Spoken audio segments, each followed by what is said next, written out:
Merci Samuel, merci Elie pour ta prière qui convient parfaitement au moment. Bonjour à tous. Comme j'ai déjà dit, et particulièrement aujourd'hui, préparer un message, c'est une grande bénédiction parce que ça nous oblige à creuser un sujet et à le creuser tellement que c'est vraiment d'abord pour moi un grand message que je reçois. Pour aujourd'hui, je crois que j'ai jamais autant travaillé, je me sens jamais aussi peu près. J'aimerais vous parler du pardon. C'était bien que Samuel insiste sur le fait qu'on est racheté et que le repas du Seigneur, c'est pour qu'on puisse se souvenir à quel point on est racheté. Cette semaine, mis à part que ça va être mon anniversaire, c'est fait, mais c'est pas rien. Cette semaine, ça fait 51 ans qu'il y a eu la première guerre du Yom Kippour. Parce qu'on m'a souvent dit que j'étais né en même temps que la guerre qui a déstabilisé le monde via le Proche-Orient qui se mettait sur la tronche 7-8 ans après les guerres des 6 jours. Et il y a un an, de nouveau, il y en a de nouveau eu la guerre entre Israël et la Palestine. Tout ça, à chaque fois au moment du grand pardon chez les Hébreux. Et c'est pas forcément un hasard. La guerre du la fête du Yom Kippour, la fête du grand pardon, le peuple hébreu se souvient que Moïse a intercédé afin qu'il soit pardonné, alors qu'ils avaient commis l'impardonnable. Ils avaient créé un veau d'or pour l'adorer. Ce que le Seigneur avait clairement dit comme impardonnable. Et pourtant, ils ont été pardonnés et ils se souviennent de ça chaque année et ils demandent aussi pardon pour l'ensemble de leurs fautes et ils font aussi une fête parce qu'ils se sentent pardonnés. Donc le thème de ce matin, comme vous l'avez deviné, c'est le pardon. J'espère le grand pardon, mais c'est le pardon. J'ai forcément oublié quelque chose de très important.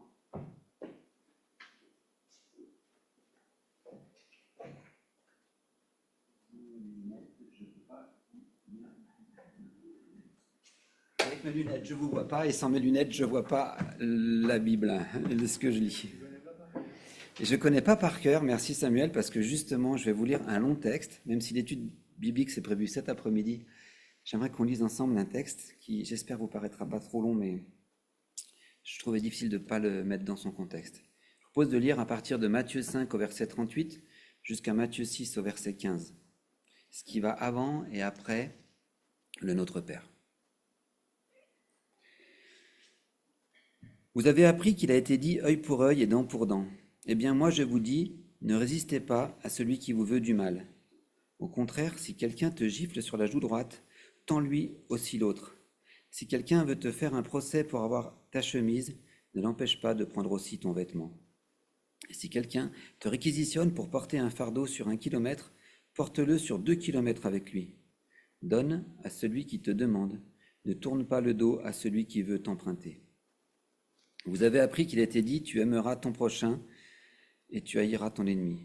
Eh bien moi je vous dis, aimez vos ennemis et priez pour ceux qui vous persécutent. Ainsi, vous vous comporterez vraiment comme des enfants de votre Père céleste, car lui, il fait luire son soleil sur les méchants aussi bien que sur les bons, et il accorde sa pluie à ceux qui sont justes comme aux injustes. Si vous aimez seulement ceux qui vous aiment, allez-vous prétendre à une récompense pour cela? Les collecteurs d'impôts eux-mêmes n'en font-ils pas autant? Si vous ne saluez que vos frères, que faites-vous d'extraordinaire? Les païens n'agissent-ils pas de même? Votre Père céleste est parfait, soyez donc parfaits comme lui. Prenez garde de ne pas accomplir devant les hommes pour vous faire remarquer par eux ce que vous faites pour obéir à Dieu. Sinon, vous n'aurez pas de récompense de votre Père céleste. Ainsi, lorsque tu donnes quelque chose aux pauvres, ne le claironne pas partout. Ce sont les hypocrites qui agissent ainsi dans les synagogues et dans les rues pour que les autres chantent leurs louanges. Vraiment, je vous l'assure, leur récompense, ils l'ont d'ores et déjà eue. Quant à toi, si tu veux donner quelque chose aux pauvres, que ta main gauche ne sache pas ce que fait ta main droite. Que ton aumône se fasse ainsi en secret, et ton Père, qui voit dans le ciel, te le rendra. Quand vous priez, N'imitez pas ces hypocrites qui aiment à faire leurs prières debout dans les synagogues, à l'angle des rues. Ils tiennent à être remarqués par tout le monde. Vraiment, je vous l'assure, leur récompense, ils l'ont d'ores et déjà reçue. Mais toi, quand tu veux prier, va dans ta pièce la plus retirée, verrouille ta porte et adresse ta prière à ton Père qui est là, dans le lieu secret. Et ton Père, qui voit dans le lieu secret, te le rendra.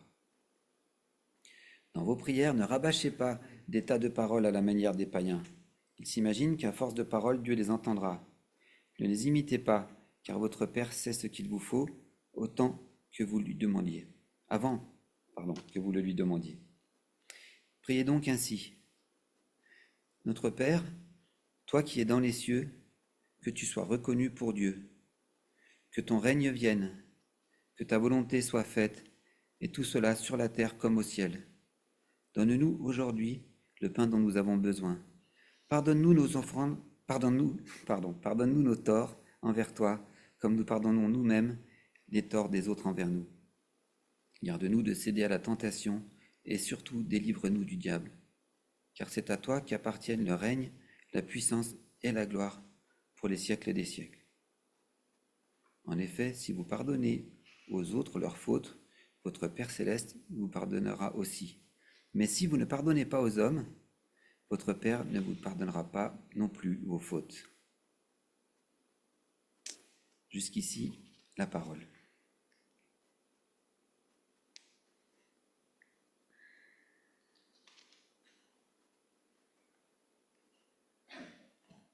C'est un long passage. Je vais garder les lunettes. Je vais vous regarder quand même, mais c'est un long passage et chaque verset est une pépite, je trouve. Je vous propose de vous attarder sur ce qui parle du pardon. Ça commence donc au chapitre 5, au verset 43 à 45. Vous avez appris qu'il a été dit, tu aimeras ton prochain et tu haïras ton ennemi. Eh bien moi je vous dis, aimez vos ennemis et priez pour ceux qui vous persécutent. Ça c'est dans ma Louis II. Ça c'est dans la Summer. Dans la Louis II, j'aime bien aimez vos ennemis, bénissez ceux qui vous maudissent, faites du bien à ceux qui vous haïssent et priez pour ceux qui vous maltraitent et vous persécutent. Je trouve que c'est plus expliqué. Un peu plus loin, en plein milieu du Notre Père, et quand j'ai fait des études il y a longtemps, on avait insisté sur le fait que, contrairement à notre construction française, très souvent dans les textes bibliques, c'est ce qui est en plein milieu qui est le plus important, contrairement à ce que nous, on met en conclusion. Et en plein milieu du Notre Père, vraiment au milieu, alors que c'est très très court, pardonne-nous nos torts envers toi, comme nous pardonnons nous-mêmes les torts des actes envers nous, des autres envers nous. La version plus connue, c'est pardonne-nous nos offenses, comme nous pardonnons aussi à ceux qui nous ont offensés. Si ce matin, quand vous priez le Notre Père, vous êtes capable de prier ça, puis qu'il n'y a rien qui accroche là, peut-être que vous pouvez vous rendormir, que vous n'êtes pas concerné. Je vous souhaite que vous soyez nombreux. Mais moi, si j'arrive à vous parler ce matin, c'est pas que j'ai réglé ça, c'est que j'ai dû beaucoup travailler le sujet. Et enfin, juste après le Notre Père, comme si, même si c'était au milieu, on n'avait pas assez compris, qu'est-ce que nous dit Jésus? Dans Matthieu 6, verset 14, « En effet, si vous ne pardonnez pas aux autres leurs fautes, votre Père céleste... » Alors, je reprends. Je suis un peu stressé. En effet, si vous pardonnez aux autres leurs fautes, votre Père céleste vous pardonnera aussi. Jusque-là, ça va. Mais si vous ne pardonnez pas aux hommes, votre Père ne vous pardonnera pas non plus vos fautes.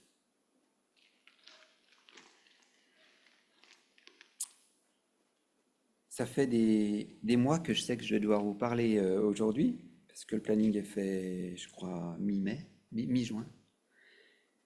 Et depuis cette date, tout de suite, j'ai eu à cœur de dire, j'étais en train de travailler sur le sujet du pardon, et depuis cette date, je sais que je vais vous parler du pardon, parce que j'ai vraiment été convaincu qu'il fallait que je partage avec vous des études qui étaient en cours.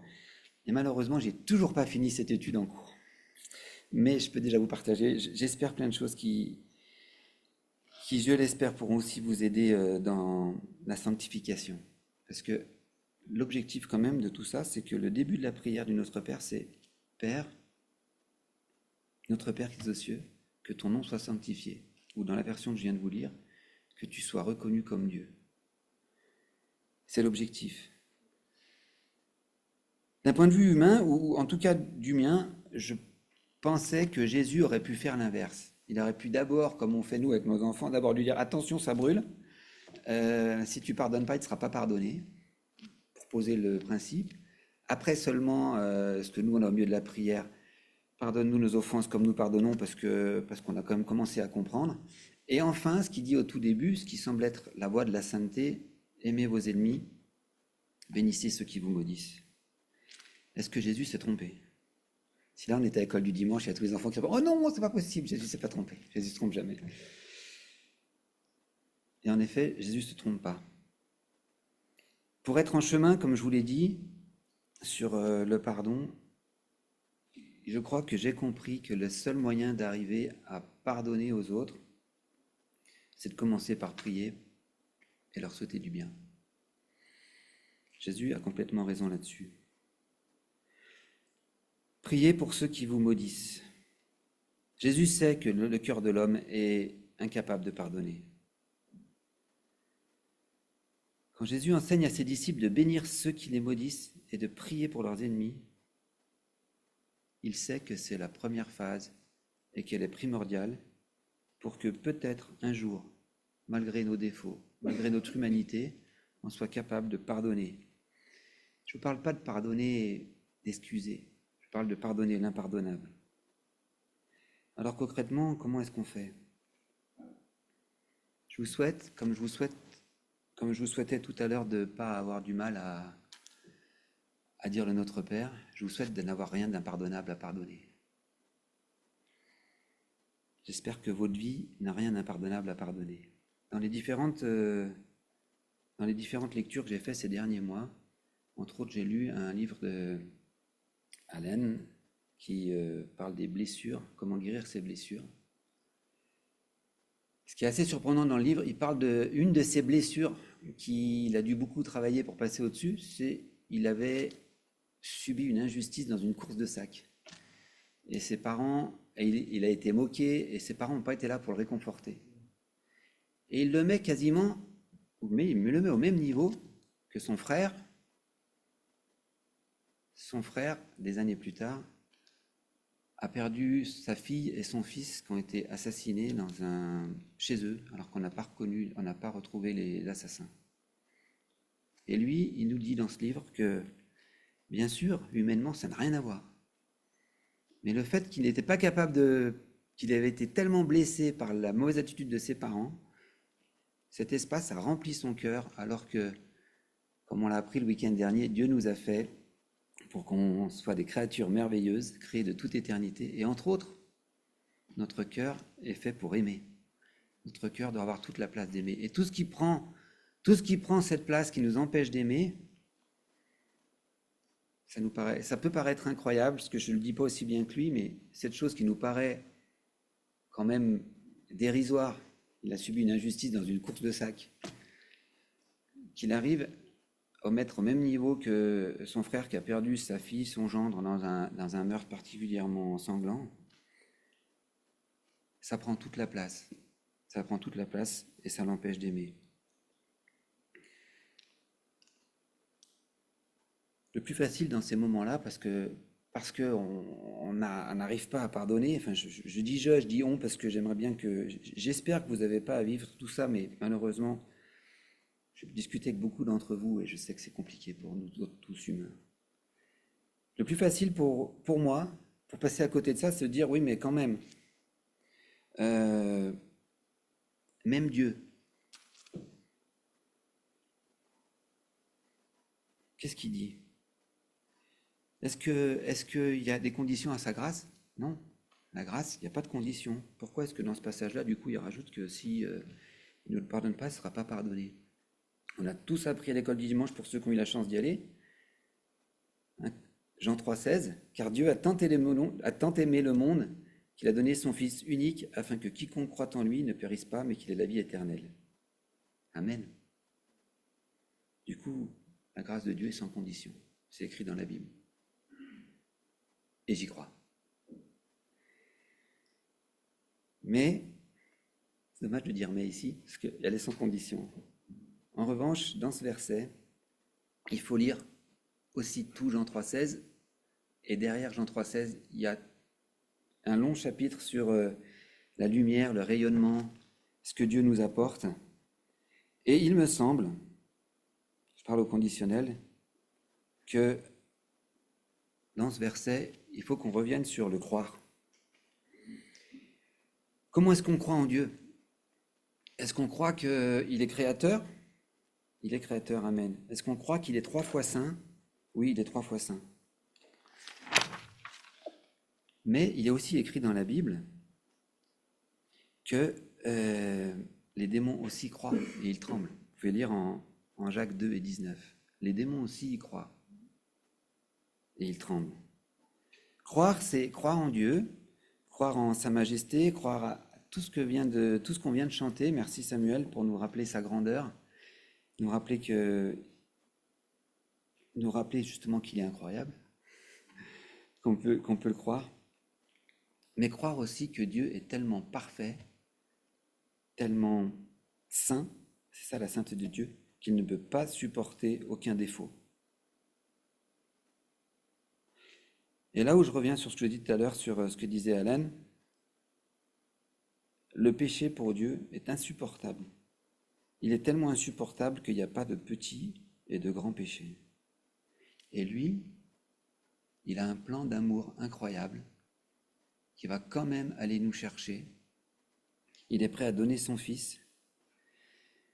Lui, le Dieu très très saint, qui peut pas supporter de nous voir, a quand même un plan pour nous récupérer.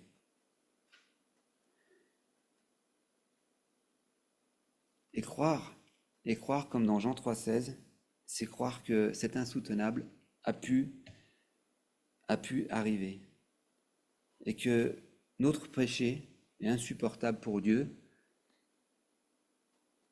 Je sais que c'est difficile pour les gens pour tous ceux qui auraient subi des choses qui révèlent de notre pays dans des assises. Mais la sainteté de Dieu est inaccessible, nous rend inaccessibles les hommes, qu'on ait un petit peu volé, ou qu'on ait tué, violé, et je ne sais quoi.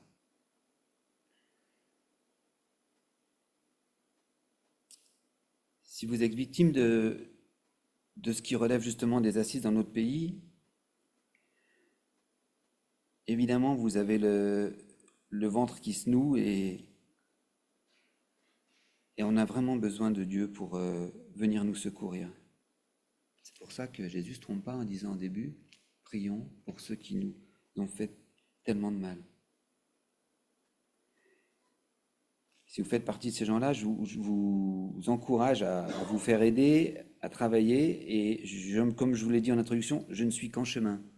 Mais le Seigneur nous accompagne comme il l'a promis.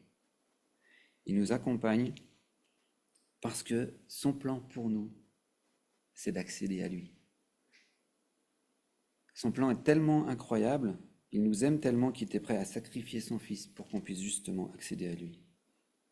L'autre excuse théologique qu'on peut se donner parfois, c'est de se dire pourquoi est-ce que je dois pardonner à celui ou celle qui m'a fait du tort, alors que même Dieu, c'est écrit dans la Bible, il pardonne à celui qui se repent. Alors celui qui ne m'a pas demandé pardon, est-ce que je dois lui pardonner?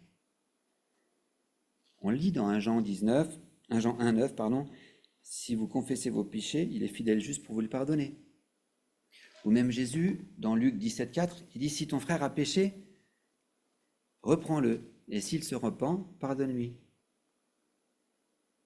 Et s'il a péché contre toi 7 fois dans un jour, et que 7 fois il revienne à toi en disant, je me repens, tu devras lui pardonner. Ça, c'est un peu rassurant. On pourrait se dire, l'autre ne s'est pas repenti, donc peut-être que je ne suis pas obligé de pardonner. C'est pas écrit ça. C'est pas écrit que l'inverse est vrai. Et puis, en plus de ça, humainement, si notre frère a péché contre toi, contre moi, et que 7 fois il se repent, Est-ce qu'au bout de la deuxième, en un seul jour, est-ce que même au bout de la troisième, on va peut-être utiliser le verbe autrement? On va lui dire va te faire pendre, parce qu'on ne pourra pas croire à sa repentance. Humainement, c'est pas possible. Et pourtant, Jésus dit s'il le fait 7 fois dans la même journée, pardonne-lui. Ça veut dire que de nouveau, c'est quelque chose qui est impossible aux hommes. Et pire encore, un petit peu plus loin dans Luc 17,4, si jamais vous arrivez à pardonner 7 fois quelqu'un qui vous a offensé et qui est venu se repentir, Jésus dit, si vous faites juste ça, dans Luc 17 au verset 10, qu'est-ce qu'il dit? Il dit que vous êtes juste un serviteur inutile, que c'est juste votre job de faire ça. Le minimum vital, quoi. Un peu comme moi qui cherche du boulot en ce moment, on dit, est-ce que vous êtes capable d'initiative? Un peu plus que ce qu'on va vous demander, quoi. Le reste, ça sert à rien. On peut vous remplacer par un robot, quoi, en termes d'ici, quoi. Est-ce qu'on est prêt à faire plus que ça? Ben non, en fait, humainement, on n'est pas prêt. Mais le Seigneur Jésus peut travailler nos cœurs pour qu'on le devienne. Et c'est aussi pour ça que Jésus dit, aimez vos ennemis, bénissez ceux qui vous maudissent, pour qu'on puisse y arriver. Est-ce que Jésus, sur la croix, il a dit à son Père, pardonne à tous ceux qui se repentiront? Non. Il a dit à son Père, pardonne-leur, parce qu'ils ne savent pas ce qu'ils font. Sans exception. Lui était prêt à tout pardonner.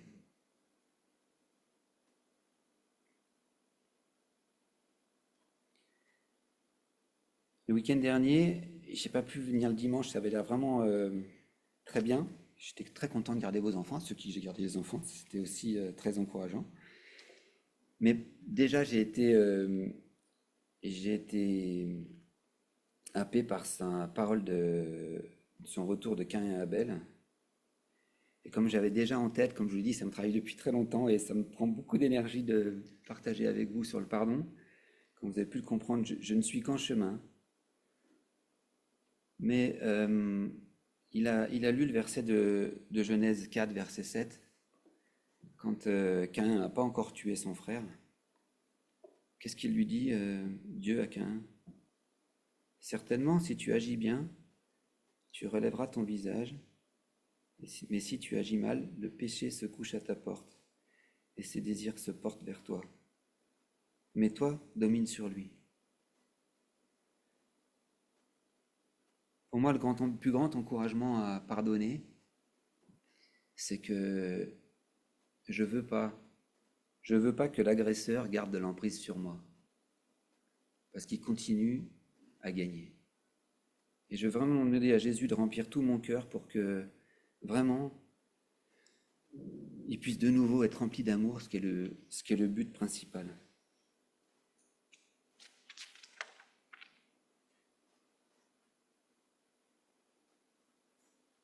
J'avais encore plein de choses à vous dire. J'ai rechangé cette nuit, j'ai rechangé ce matin. Je me suis encore dit en venant dans la voiture, faut pas que j'oublie de dire ça, mais je vais m'arrêter là. Et j'aimerais juste prier avec vous. Seigneur, merci pour ta parole, merci parce qu'elle est vraie, merci parce qu'elle est vraie en entier. Seigneur, apprends-moi à pardonner. Seigneur, je te demande de bénir les gens qui m'ont fait du mal. Et Seigneur, je te demande que bientôt, je puisse pardonner ce qui doit être important pour toi, pardonner ceux qui te persécutent. Que je puisse sortir de mon petit moi, régler tous ces soucis et avec toi, prier pour ce qui est vraiment la venue de ton règne. Seigneur, je veux vraiment reconnaître que tu es saint et je te remercie pour le pardon que tu m'offres.